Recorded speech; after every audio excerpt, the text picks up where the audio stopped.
The town of Port Harbor, nestled deep within the rocky crags of the Maine coastline, had always been a place shrouded in mystery.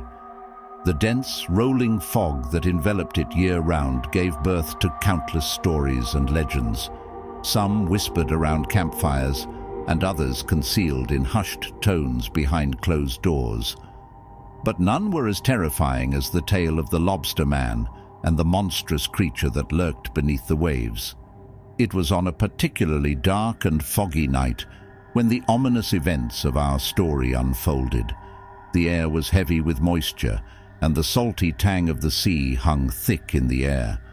Captain Daniel O'Brien, known to all as Lobster Dan, had just set sail with his weathered fishing boat, the Sea Spray. He was a tall, sinewy man with a thick mane of salt and pepper hair and a beard as rugged as the jagged cliffs that surrounded Port Harbor.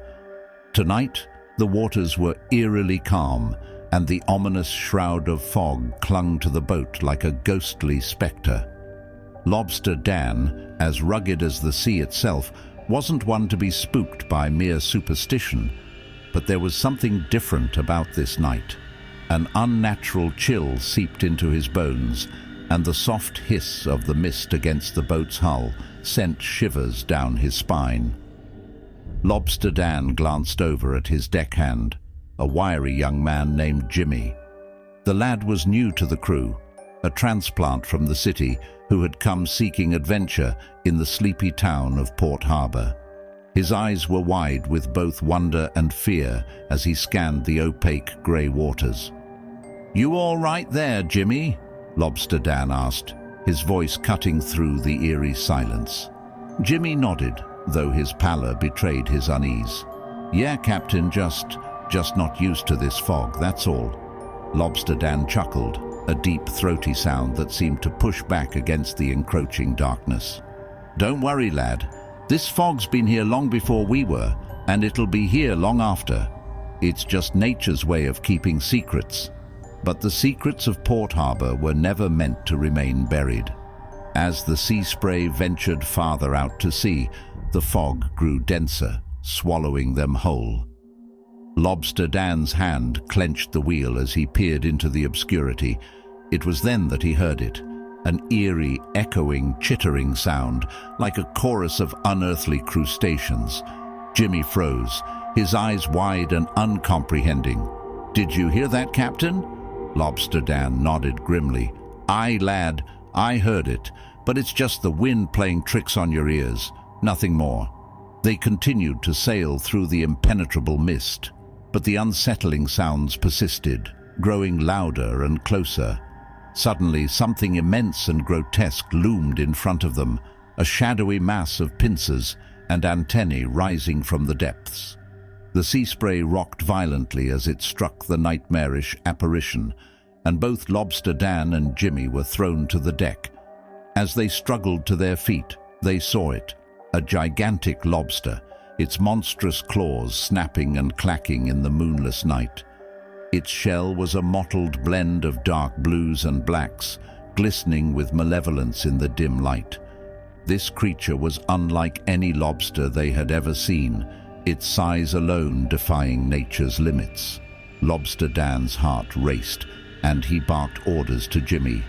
"Get the harpoon, lad. We're gonna need it if we're gonna get out of this alive." Jimmy rushed to obey, fumbling for the harpoon among the chaos of the deck. Meanwhile, Lobster Dan engaged in a desperate battle with the colossal crustacean. The lobster's claws were as large as boat oars, and each snap threatened to tear the Sea Spray apart.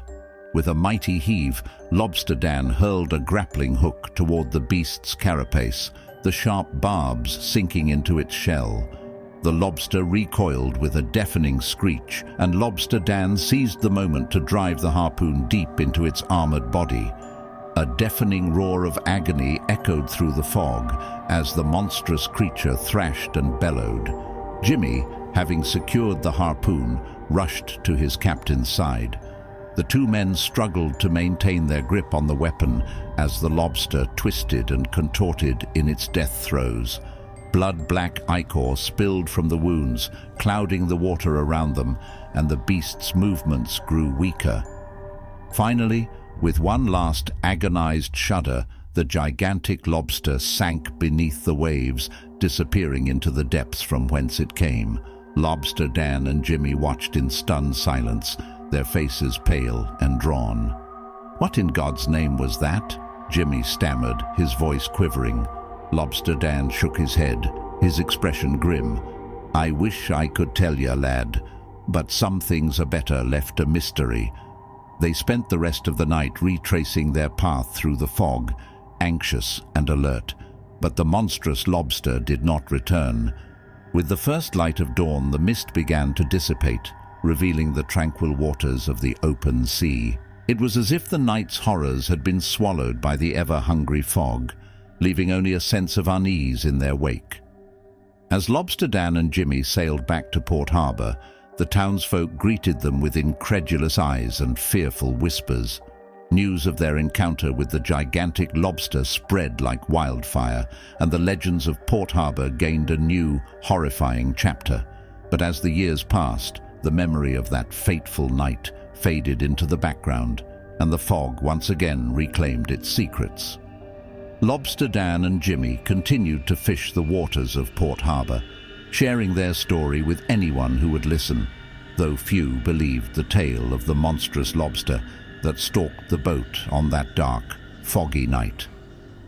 And so, the legend of the Lobster Man and his encounter with the colossal crustacean became just another whispered story, lost in the timeless mysteries of Port Harbor, a town where the line between reality and nightmare was as thin as the mist that shrouded its shores.